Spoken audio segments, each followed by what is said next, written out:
नमस्कार। ABN news में आपका बहुत बहुत स्वागत है और मैं हूं सुरेश झा। कोरोना ने पूरे देश में जो तबाही मचाई है, शायद उस मंजर को भूल पाना बहुत ही मुश्किल होगा। और भूल भी कैसे पाएंगे। इस कोरोना ने अपने लोगों को छीन लिया है, यानी पूरी तरीके से बर्बाद करके रख दिया है।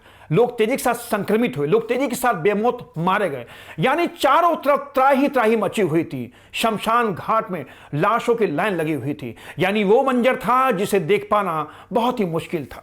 अब कोरोना में लोगों को बचाना भी था, तो बचाने का सिर्फ और सिर्फ सरकार के पास एक ही उपाय था, और वो उपाय था लॉकडाउन का। सभी राज्यों ने अपने अपने हिसाब से अपने प्रदेश में, अपने राज्य में लॉकडाउन लगा दिया, यानी लोगों को घरों में कैद कर दिया। लोग जब घरों में कैद हो गए तो उनके पास जान बचाने के अलावा कोई रास्ता नहीं था। लोग घरों में कैद हुए तो उनके काम धंधे चौपट हो गए। जो नौकरी पेशा वाले लोग थे उनकी नौकरियां चली गई, जो कामगार थे उनके काम धंधे चौपट हो गए, यानी हर तरीके से आर्थिक मंदी की वजह से लोग टूट गए। और लोग इस तरह टूटे कि उनका उबर पाना शायद बहुत ही मुश्किल होगा। लेकिन आज हम आपको जो बताने के लिए जा रहे हैं, जिस पहलू को हम आपको दिखाएंगे, वो पहलू बहुत ही दर्दनाक है। और वो पहलू वो है, इस कोरोना काल के दौरान हमने उन महिलाओं के बारे में नहीं सोचा जो महिलाएं अपने पतियों से अलग रहती हैं, जिनका गुजारा भत्ता सिर्फ चलता अपने पति के द्वारा दिए गए मेंटेनेंस पर।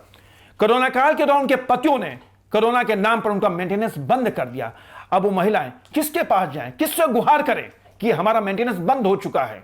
यानी कोर्ट के अंदर सिर्फ उन्हीं मामलों को सुना जा रहा था जो बहुत ज्यादा इंपॉर्टेंट थे, और ऐसे में अगर वो महिलाएं मेंटेनेंस को लेकर उठाती तो शायद वो जायज नहीं होता।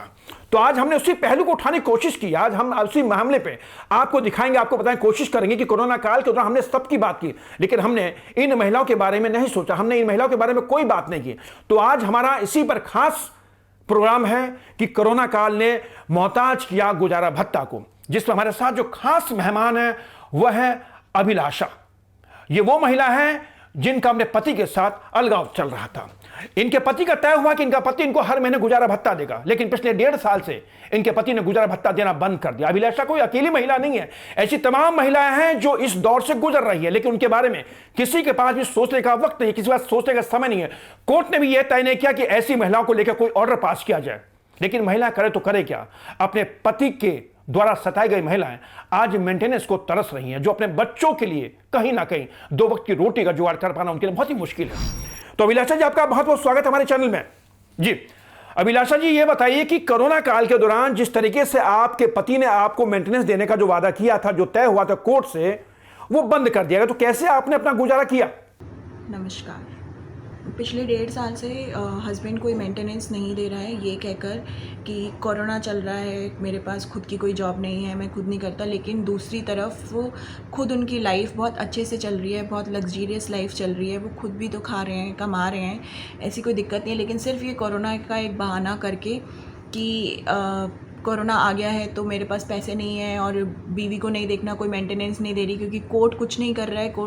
कोर्ट सीधा ये कह देता है कि हायर कोर्ट ने या हाई कोर्ट ने ये कहा हुआ है कि आप कोई एक्शन मत लीजिए। और अभी तो पिछले साल तो फिर भी थोड़ी सी सुनवाई हो रही थी, लेकिन इस साल क्या हो गया है कि कोर्ट ने ये ऑर्डर दिया हुआ है, ऐसा लोअर कोर्ट बोलता है कि आपके मैटर सुने ही नहीं जाएंगे, क्योंकि वो अर्जेंट मैटर ही नहीं है। हाई कोर्ट ने ये बोला है लोअर कोर्ट को कि सिर्फ अर्जेंट मैटर जो हैं वो बेल हैं, और सिर्फ बेल की ही आपकी सुनवाई हो रही है, मेंटेनेंस की या फिर डोमेस्टिक वायलेंस की कोई सुनवाई हो ही नहीं रही है। मतलब कोर्ट के पास हम नहीं जा सकते, क्योंकि कोर्ट निचली अदालत के लिए अर्जेंट मैटर नहीं है, और हायर कोर्ट में आप इसलिए नहीं जा सकते क्योंकि हायर कोर्ट ये बोलता है कि ये तो निचली अदालत का मामला है। तो मीन्स हम स्टक हो चुके हैं, मतलब हम फंस चुके हैं कि हम कहाँ जाएं, किसके पास जाएं। ये तो वो मेंटेनेंस है जो ऑलरेडी अलाउ हो चुकी है, हमें वही मेंटेनेंस नहीं मिल रहा है जस्ट क्योंकि कोरोना आ गया है और कोरोना का बहाना बनाया जा रहा है। तो कोर्ट हर चीज़ सुन रहा है। जब कोर्ट ये सुन रहा है, कोर्ट को ये दिख रहा है कि ऑक्सीजन की कमी है, तो कोर्ट ने इंटरफेयर किया कि अगर ऑक्सीजन से लोग मर गए, लेकिन जिन्हें मेंटेनेंस अलाउ है और वो मेंटेनेंस पे ही डिपेंडेंट है मेरी तरह, उनके पास खाने के लिए पैसे नहीं हैं, उनके पास दवाइयों के पैसे नहीं हैं। अगर हमें कोरोना हो गया और हम तो एडमिट भी नहीं हो सकते, और हम अगर भूख से मर गए, सबसे बड़ी चीज़, अगर हम भूख से मर गए तो हम कहाँ जाएंगे, और उस चीज़ का ब्लेम किसके पास होगा। तो कोर्ट को ये, मुझे लगता है कि कोर्ट को इस मैटर को भी अर्जेंट लेना चाहिए, क्योंकि इस लॉकडाउन में इतनी सारी चीज़ें हो गई हैं कि कुछ लोग हैं जो बता ही नहीं पा रहे हैं कि उनके साथ डोमेस्टिक वायलेंस हुआ है।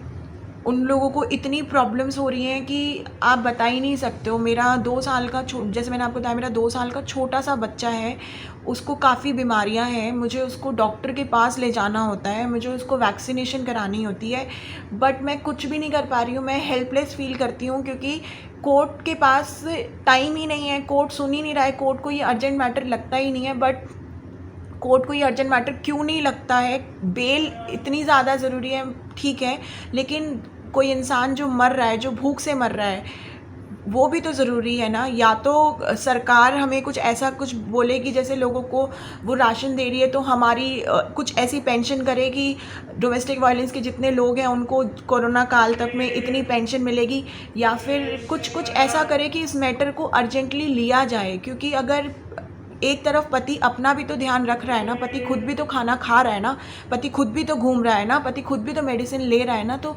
पत्नी और बच्चे की तरफ उसका कोई रिस्पॉन्सिबिलिटी नहीं है। जो लोग साथ रह रहे हैं वो लोग अपनी बीवी को, अपने बच्चों को भी तो देख रहे हैं। लेकिन अगर आपके बीच में कुछ चल रहा है, डिस्प्यूट चल रहा है, तो ये तो बहाना मिल गया है ना। और ये कोर्ट को अच्छे से पता है। मेरे को पिछले 5 महीने से एक पैसा नहीं मिला है। मैं इतनी परेशान हो गई हूँ कि मैं लोगों से भीख मांग रही हूँ। मैं लिटरली लोगों के पास जाके भीख मांगती हूँ कि मुझे थोड़े से पैसे की ज़रूरत है, मेरी हेल्प कर दो। मेरे पास जब भी पैसे आएंगे मैं दूंगी, बट मुझे ही नहीं लगता कि मेरे पास पैसे कब आएंगे। मतलब कब कोर्ट ये सुनेगा कि हाँ ये मैटर भी अर्जेंट है। मुझे लगता है कि हाई कोर्ट को या कोर्ट्स को ये ऑर्डर देने चाहिए कि जो भी डोमेस्टिक वायलेंस के लोग हैं, जो जिनको मेंटेनेंस अलाउ है और वो लोग नहीं दे रहे हैं, तो इन मैटर्स को अर्जेंटली सुनना चाहिए। अभी कोई नई चीज़ इन्होंने डाली है एंड ब्लॉक में कि आपकी डेट भी नहीं लगती है और आपको आगे की 3 महीने की आगे की तारीख दे देते हैं। मेरी अभी 1 मई को मेरी एक तारीख थी और अब मुझे जो डेट मिली है वो 30 जुलाई की मिली है। मतलब 3-4 महीने इंसान क्या करेगा?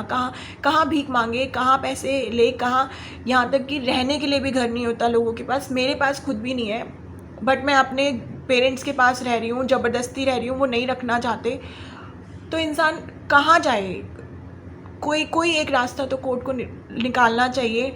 जब लड़कियां गलत होती हैं, औरतें गलत होती हैं, तो उनको मेंटेनेंस नहीं अलाउ होता, उनसे डाइवोर्स ले लिया जाता है। लेकिन जहाँ लड़कियां सही हैं, जहाँ कोर्ट ने ये बोल दिया हाँ इसके साथ वायलेंस हुआ है, जहाँ मेंटेनेंस अलाउ हो चुका है, उन लड़कियों का क्या?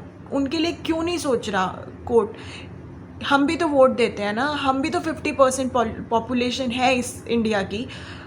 हम बोलते हैं कि हमें लड़कियों को पढ़ाना है, हमें लड़कियों को आगे बढ़ाना है, बट पढ़े लिखे होने के बावजूद भी हमें ये टॉर्चर सहना पड़ता है। आप मेंटली परेशान होते हो, बहुत टाइम तक परेशान रहते हो, पढ़ते हो, लिखते हो, मेंटली परेशान होते हो। फिर एक टाइम आता है कि आपको इतना फाइनेंशियली तोड़ दिया जाता है कि आपके पास कुछ नहीं रहता और आपके पास एक ऑप्शन होता है कोर्ट। लेकिन आप कोर्ट के पास कैसे जाओगे जब कोर्ट ही बंद हो गए हैं? कोर्ट ने ये सुनना ही मना कर दिया कि ये मैटर नहीं है और हम नहीं जा सकते कोर्ट के पास, कोई सुनवाई हो ही नहीं रही है। तो मैं सिर्फ एक यही रिक्वेस्ट करूँगी कोर्ट से कि इन मैटर्स को भी अर्जेंट में लिया जाए। जो लोग बहुत परेशान हैं, जो डोमेस्टिक वायलेंस के केसेस हैं, जिनमें मेंटेनेंस अलाउ हो चुकी हैं, जो बहुत प्रॉब्लम से गुजर रहे हैं, उनको एक बार सुना जाए, उनको इंसाफ दिया जाए, जस्टिस दिया जाए। जब ऑक्सीजन के लिए हाई कोर्ट को लगता है कि लोग ऑक्सीजन की वजह से नहीं मरने चाहिए, तो लोग भूख की वजह से भी नहीं मरने चाहिए। यहाँ हालत ये हो गई है कि हमें भूख की वजह से शायद मरना पड़ जाएगा। तो बस मेरी कोर्ट से यही दरख्वास्त है कि हमारी प्रॉब्लम सुनी जाए और हमें वहाँ पे हमारी अर्जेंसी में हमें पैसा दिलवाया जाए, मेंटेनेंस दिलवाया जाए, या पति को रिस्पॉन्सिबिलिटी दी जाए कि अगर हम बीमार होते हैं तो वो लेकर जाए, हमारा राशन पानी हमें दे। चलिए अभिलाषा जी, ये जो आपने बताया तो बहुत ही ताज्जुब वाली बात है कि चलिए आपने तो हाई कोर्ट में लड़ झगड़ कर आपने अपने पति से मेंटेनेंस ले लिया, लेकिन मुझे आप ये बताइए कि तमाम ऐसी और भी महिलाएं हमारे देश के अंदर जो इतनी सक्षम नहीं होंगी कोर्ट कचहरी के चक्कर लगाने के, जिनको शायद तब जानकारी भी नहीं होगी, तो ऐसी महिलाओं को लेकर आप क्या कहेंगी? कहीं ना कहीं जो मेंटेनेंस है, जो पति और पत्नी बीच नहीं बनता है, जो दोनों अगर अलगाव की स्थिति आ जाती है, तो ऐसे में हर पति को उसका दायित्व बनता है कि अपने पत्नी को जो है गुजारा भत्ता दे। कोर्ट भी शायद ऑर्डर में अपना यही पास करती है कि अगर दोनों के बीच नहीं बन पा रही, अगर दोनों अलग रह रहे हैं तो पत्नी को उसे गुजारा भत्ता देना पड़ेगा। लेकिन मेरा सबसे बड़ा सवाल यह खड़ा होता है कि इस कोरोना काल के दौरान कि हमने हर मुद्दे को उठाया, हर मुद्दे को टच किया, लेकिन इस मुद्दे को हमने टच नहीं किया, क्योंकि हमारे संज्ञान में ये बात आई भी नहीं कि ऐसा भी कुछ हो सकता है। क्योंकि हमने हमेशा नौकरी पेशा लोगों की बात की, हमने हमेशा उद्योगपतियों की बात की, हमने हमेशा कामगारों की बात की, यानी हमने हर उस पहलू को टच किया जो हमारे नजरों के सामने थे। लेकिन ये ऐसा इशू था जिसको टच करना बहुत ही जरूरी था, क्योंकि अब सोचिए कि आपने तो मेंटेनेंस ले लिया हाई कोर्ट से में जाकर, लेकिन देश में से तमाम महिलाएं हैं जो कोर्ट का दरवाजा नहीं खटखटा सकती हैं, और उनके पास शायद इतनी कुव्वत भी नहीं, क्योंकि उनकी इतनी आर्थिक स्थिति शायद मजबूत भी नहीं होगी कि वो कोर्ट में जाके अपने लिए, अपने हक के लिए लड़ सके। मैं आपसे पूछना चाहता हूं कि क्या ऐसी महिलाओं के लिए कोर्ट अपने स्तर पर कुछ कार्रवाई करे, या सरकार के पास कुछ ऐसी नीति होनी चाहिए ताकि ऐसी महिलाओं को कुछ ना कुछ गुजारा भत्ता, यानी अपने परिवार को चलाने के, अपने बच्चों को पालने के लिए क्या मिलना नहीं चाहिए? परेशानी तो शुरू से ही है कि मेंटेनेंस अलाउ होने के बाद भी हस्बैंड कभी टाइमली पेमेंट करता नहीं है। बट अभी कोरोना के चक्कर में ये परेशानी और ज़्यादा बढ़ गई है। मींस अब जीना ऐसा लगता है कि अब हम जी ही नहीं पा रहे हैं, बिकॉज़ अब पैसे बिल्कुल भी नहीं आते हैं, मेंटेनेंस बिल्कुल भी नहीं आते हैं। मैं पूरी तरह से अपने हस्बैंड के मेंटेनेंस पे डिपेंड हूँ। मेरा 2 साल का बच्चा है, उसकी दवाइयाँ, और जो कि जिसको ऑलरेडी कुछ बीमारियाँ हैं, जिसकी दवाइयाँ, उसके दूध, उसका खाना पाना, सब कुछ हमारी मेंटेनेंस पे डिपेंड है। लेकिन कुछ भी नहीं हो पा रहा है इस कोरोना में पिछले 1.5 साल से। अगर लोअर कोर्ट के पास जाते हैं तो लोअर कोर्ट कहता है कि बड़े कोर्ट से, हायर कोर्ट से ये ऑर्डर है कि हम कोई भी एडवर्स ऑर्डर नहीं ले सकते, या उन लोगों को अंदर नहीं कर सकते, या उनसे पैसे के लिए ज़बरदस्ती नहीं कर सकते। मतलब कोर्ट के अंदर जाते हैं, पिछले 5-6 महीने से मुझे एक सिंगल पेनी नहीं मिली है, 1 रुपया नहीं दिया है मेरे हस्बैंड ने, ये कहकर कि कोरोना है, और जिसके लिए लोअर कोर्ट कोई एक्शन नहीं लेता है। मेरी एक डेट लगी थी जनवरी में, उसके बाद मेरी अब जो डेट लगी है वो 29 जुलाई की है, जो कि 7 महीने, इन 7 महीनों से मुझे एक पैसा नहीं मिला है। रहने के लिए ऑलरेडी घर भी नहीं है, बट फिर भी मैं अपने माँ बाप के ऊपर बोझ बनकर रह रही हूँ। रोज़ की ज़िल्लत, एक तरफ से इमोशनली एक प्रेशर होता है, एक तरफ से फ़ाइनेंशियली एक प्रेशर होता है कि आपके पास कुछ भी नहीं है। और मेरी हालत ये हो गई है कि मुझे लोगों से भीख मांगनी पड़ रही है, कि कुछ पैसे दे दो, या उधार मांगना पड़ता है लोगों से कि मैं इस टाइम पे दे दूँगी, और लोग ये बोलते हैं कि आप उधार कैसे दोगी, आप तो कब से उधार ले रही हो। तो मतलब ज़िंदगी ना बहुत ही ज़्यादा मुश्किल हो गई है। और ये कोर्ट से उम्मीद है, बट कोर्ट के पास इंसान जाए तो कैसे जाए? मतलब जब कोर्ट ही ये बोल देता है कि हमारे पास हायर कोर्ट से ये ऑर्डर है कि कोई भी एडवर्स ऑर्डर नहीं लेना। मेरा पति कभी आता ही नहीं है कोर्ट के अंदर, ये क्योंकि उन्हें पता है कि हायर कोर्ट ने ये ऑर्डर दिया हुआ है कि अगर एक भी पार्टी नहीं जाए तो आप उसके अगेंस्ट कोई एडवर्स ऑर्डर नहीं ले सकते। मैं सिर्फ आपसे यही रिक्वेस्ट करना चाहूँगी कि प्लीज़ इस चीज़ को अगर कोर्ट तक पहुँचा सकते हैं, या हमारी सरकार तक पहुँचा सकते हैं, तो प्लीज़ हेल्प मी आउट। सरकार लोगों की हेल्प कर रही है, लेकिन वो हमारी तरफ ध्यान ही नहीं दे रही है कि हम एक तरह से भूखे मर रहे हैं। कोई कहीं से कोई आसरा है ही नहीं कि हम कहाँ जाएं, किससे बात करें, क्योंकि एक लास्ट ऑप्शन कोर्ट ही था, और कोर्ट भी हम लोगों की कोई हेल्प नहीं कर रहा है। चलिए अभिलाषा जी, आपका बहुत बहुत धन्यवाद। तो ये थी अभिलाषा जी जिनसे हमारी लाइव बातचीत हो रही थी। गुजारा भत्ता, भले ही हमें छोटा सा मामला दिखे, भले हमें ये ना दिखे कि मीडिया में आने लायक है या नहीं है, लेकिन एक बहुत बड़ा इशू भी है, क्योंकि हमेशा छोटी चीजें ज्यादा पिंच करती हैं। अगर हमारा दायित्व होता मीडिया का कि अगर हम छोटी छोटी चीजों को सामने जनता के नहीं लाएंगे तो शायद हम अपने मीडिया के साथ, यानी हम जनता के साथ न्याय नहीं कर सकते, यानी हम उनके साथ अन्याय कर रहे हैं। मेंटेनेंस का मामला था, एक गंभीर इशू था, क्योंकि उन महिलाओं को सोचिए आप, जो महिला अपने पतियों से अलग रह रही हैं, जिनका सिर्फ और सिर्फ अपने पतियों के द्वारा दिए गए गुजारा भत्ते से उनके परिवार का, यानी उनका खर्च, उनके बच्चों का खर्च चलता है। ऐसे में जब उनके पति गुजारा भत्ता कोरोना के नाम पर देना बंद कर दें, तो आप सोचिए कि वो महिलाएं जाए तो जाए कहां, किसके सामने हाथ फैलाएंगी? क्या कभी आपने सोचा है? ये आपका हमारा दायित्व तो बनता है इन सब चीजों को उठाने का। और खासकर मैं कोर्ट से भी आगे करूंगा कि ऐसे मामले अगर कोर्ट के सामने आते हैं तो शायद इन मामलों को तुरंत लेना चाहिए, क्योंकि गुजारा भत्ता एक ऐसी चीज है कि ये हर जो महिलाएं होती हैं, जो अपने पति से अलग रहती हैं, चाहे किसी भी कारण से अगर पति से अलग रह रही हैं, हर कोई चाहता है सुखी अपने जीवन के अंदर। अगर किसी समय अपने पति और पत्नी के बीच नहीं बनती है और वो अलग रहती हैं, तो पतियों को गुजारा भत्ता देना अनिवार्य होता है।